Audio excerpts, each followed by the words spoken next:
तो आज हम बात कर रहे हैं हरियाणा में जो नूह में हिंसा हुई है उसकी क्या रिपोर्टिंग है, उसके बारे में क्या चल रहा है, किस किस के ऊपर इसमें इल्जाम लगे हुए हैं। आप नेता हैं, बजरंग दल के कार्यकर्ताओं की हत्या हुई है। तो हरियाणा के नूह में जो हिंसा हुई उसके दौरान जो सहारा होटल था वहां से बहुत सारी पत्थरबाजी की गई थी और प्रशासन ने उसे गिरा दिया है। रविवार को कड़ी पुलिस सुरक्षा में इस होटल पर बुलडोजर चलाकर पूरी तरह से ध्वस्त कर दिया गया और रविवार को लगातार तीसरे दिन नूह में अवैध निर्माण हटाए गए। पुलिस और प्रशासन का कहना है कि ये सब 31 जुलाई की हिंसा में शामिल दंगाइयों के हैं या इनका दंगा फैलाने में इस्तेमाल हुआ। दूसरी तरफ नूह हिंसा के दौरान गुड़गांव के प्रदीप शर्मा की मौत के मामले में पुलिस ने आम आदमी पार्टी के नेता जावेद अहमद समेत 150 लोगों पर हत्या की एफआईआर दर्ज की है। ये केस गुड़गांव के सोना में दर्ज कराया गया। हालांकि जावेद का कहना है कि ये केस गलत है और वो उस दिन इलाके में थे ही नहीं। तो इसके बारे में कुछ हम आपके साथ शेयर करना चाहते हैं कि जावेद पर जो दर्ज की गई है एफआईआर वो पवन के कहने पर की गई है। 31 जुलाई की रात 10:30 बजे पवन और उनके कुछ फ्रेंड्स सोना जा रहे थे। बीच में नूह पुलिस ने मदद करते हुए उन्हें केएमपी हाईवे तक छोड़ा और उनसे ये कहा कि भाई आगे का रास्ता साफ है, अब आप आगे जा सकते हो। तो आगे पवन ने बताया कि जब वो निरंकारी कॉलेज के पास पहुंचे तो वहां करीब 150 लोग खड़े हुए थे और उनके हाथ में पत्थर, लोहे की रॉड और पिस्तौल थे। और वहां पर ये आम आदमी पार्टी के जावेद भी थे। उनका उसने उसके जावेद के कहने पर उस भीड़ ने उनके ऊपर पत्थरबाजी शुरू कर दी और उनकी कार पर बहुत सारे पत्थर मारे, जिसकी वजह से कार बेकाबू होकर डिवाइडर से टकरा गई। इसके बाद जो पवन थे वो गाड़ी से नीचे उतरे तो जावेद ने कहा कि इन लोगों को मार दो, जो होगा मैं संभाल लूंगा। ये सुनकर 20-25 लोगों ने उनके ऊपर अटैक कर दिया। उन्होंने प्रदीप और गणपत को पीटना शुरू कर दिया और प्रदीप के सिर पर लोहे की रॉड मारी, जिससे वो नीचे गिर पड़ा। गोलियां चलनी शुरू हो गई तो पुलिस आ गई।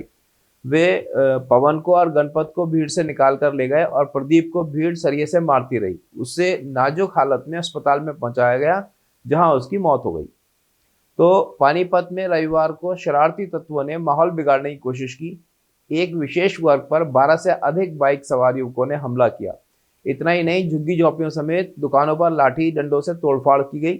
इस दौरान महिलाओं समेत कई लोगों को बहुत गंभीर चोटें लगी हैं। क्षेत्र में दहशत फैलाने वालों के बाद सभी युवक हाथों में लाठी डंडे लहराते हुए मौके से फरार हो गए।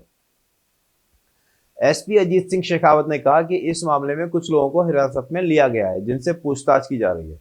वहीं चांदगीबाग थाना पुलिस ने इस मामले में 2 अलग-अलग केस दर्ज किए हैं। इनमें 25 अज्ञात युवकों पर लूटपाट, जान से मारने की धमकी देने, धारा 144 का उल्लंघन करने समेत और कई अन्य संगीन धाराएं लगाई गई हैं। लू में जो हिंसा हुई उसमें मारे गए जो अभिषेक पानीपत के रहने वाले थे। तो वहाँ के जो शहरी एमएलए हैं प्रमोद विज, उन्होंने बोला है कि भाई नगर निगम की सोमवार को जो बैठक हुई है उसमें विधानसभा से संबंधित 10 प्रमुख प्रस्ताव भेजे गए हैं, जिसमें अभिषेक को शहीद का दर्जा देने के साथ शहीदी द्वार बनाने की भी बात की गई है।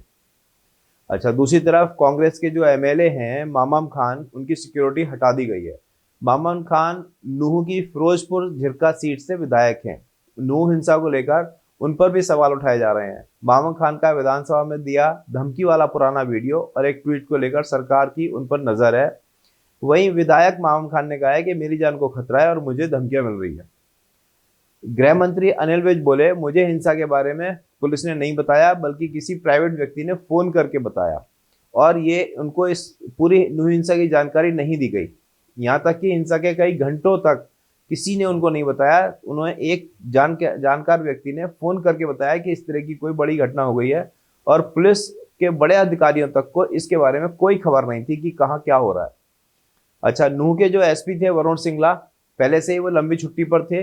जिले का जो अतिरिक्त प्रभार था वो पलवल एसपी को सौंप दिया गया था, जबकि गृह सचिव एडिशनल चीफ सेक्रेटरी टीवीएसएन प्रसाद उस दिन जम्मू में वैष्णो देवी की यात्रा पर थे। और दूसरी तरफ सीआईडी जो है वो मुख्यमंत्री को डायरेक्ट रिपोर्ट करती है।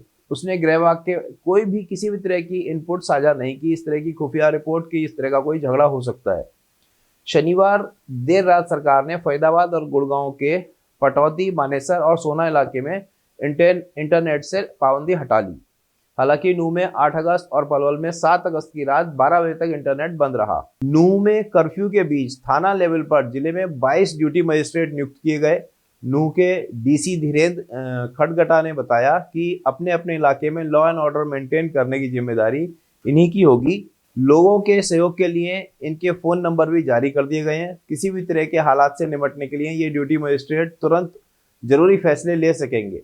सरकार के इस फैसले को नूह में दंगे पर बहुत बड़ी कार्रवाई से देखकर जोड़ा जा रहा है। वहीं नूह में कर्फ्यू में आज उस दिन ढील दी गई और सुबह 9 बजे से 12 बजे तक जो भी जरूरी सामान था लोग खरीद सकते थे। नूह दंगों का पाकिस्तानी कनेक्शन भी निकल कर आ रहा है। हरियाणा पुलिस की जांच में पाकिस्तानी यूट्यूबर जीशान मुश्ताक के बारे में पता चला है। उसने एहसान मेवाती पाकिस्तानी नाम से सोशल मीडिया का अकाउंट बना रखा था और इसी से भड़काऊ वीडियो पोस्ट किए। मुश्ताक ने अपनी लोकेशन अलवर राजस्थान बताई, जबकि हकीकत में वो पाकिस्तान के इस्लामाबाद और लाहौर से वीडियो पोस्ट कर रहा था। जीशान ने Pakistan educational and research network के जरिए ये वीडियो अपलोड किए। इस सेंट्रलाइज्ड नेटवर्क से पाकिस्तान के एजुकेशनल इंस्टीट्यूशंस को इंटरनेट दिया जाता है। यह पाकिस्तान सरकार का ही हिस्सा है। जीशान ने मोनू मानेसर को मारने और नूह में दंगा को उकसाने के लिए ये सारा वीडियो पोस्ट किए। जिस दिन हिंसा जारी थी उस दिन वो आगजनी और तोड़फोड़ के फुटेज भी जारी कर रहा था। पुलिस को शक है कि जीशान का नूह में मजबूत नेटवर्क है। पुलिस ने अब तक की जितनी भी जांच हुई है उसके आधार पर केस दर्ज करने की तैयारी कर ली है। तो रविवार को बुलडोजर से जितने भी अवैध घर और दुकानें थी वो गिरा दी गई। शुक्रवार को नूह में करीब 25 घर और दुकानें और रोहिंग्याओं की करीब 250 झुग्गियों पर बुलडोजर चलाया गया और शनिवार को नल्हड़ रोड पर 30 मकान दुकानें गिरा दी गई। अधिकारियों का कहना है कि ये सारे अवैध निर्माण थे और इनमें रहने वाले 31 जुलाई की हिंसा में शामिल थे। फरीदाबाद में बिट्टू बजरंगी पर जो एफआईआर हुई थी उसको थाने से ही छोड़ दिया गया, तो इसके ऊपर भी सवाल उठ रहे हैं। नूह हिंसा में उकसाने के आरोपी बिट्टू बजरंगी पर फरीदाबाद पुलिस में एफआईआर की बात सामने आई। धार्मिक भावनाओं को आहत करने का यह केस नूह हिंसा के अगले दिन यानी 1 अगस्त को दर्ज हुआ। इसमें बिट्टू बजरंगी के लोकेशन बताकर मेवात आने के लाइव वीडियो का आधार बनाया गया है। पुलिस ने कहा कि बिट्टू ने पाली गांव में समर्थकों के साथ ऐसी बातें कर लोगों को भड़काया है। हालांकि इसको लेकर फरीदाबाद पुलिस पर सवाल उठ रहे हैं कि उन्होंने उसको केस दर्ज होने के बाद थाने से जमानत कैसे दे दी। इससे पहले भी बिट्टू पर 2 एफआईआर ऑलरेडी दर्ज थी।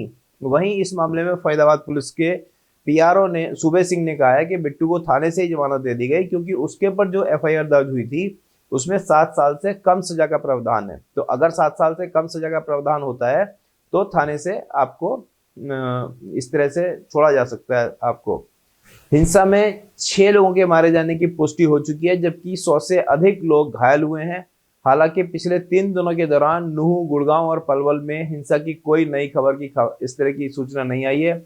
इसके बावजूद तनावपूर्ण हालात को देखते हुए सभी जगह पैरामिलिट्री फोर्स के अलावा पुलिस तैनात है और अभी आपको पता है पिछले कुछ समय से सब कुछ नॉर्मल हो चुका है और जो भी डिपार्टमेंट है और पुलिस वगैरह है इन लोगों ने सब कुछ कंट्रोल कर लिया है और जितने भी आरोपी हैं वो किसी भी धर्म के उनके ऊपर एक्शन चल रहा है। तो अगर इसमें कोई नया अपडेट आएगा तो आपके साथ शेयर करेंगे। Thank you.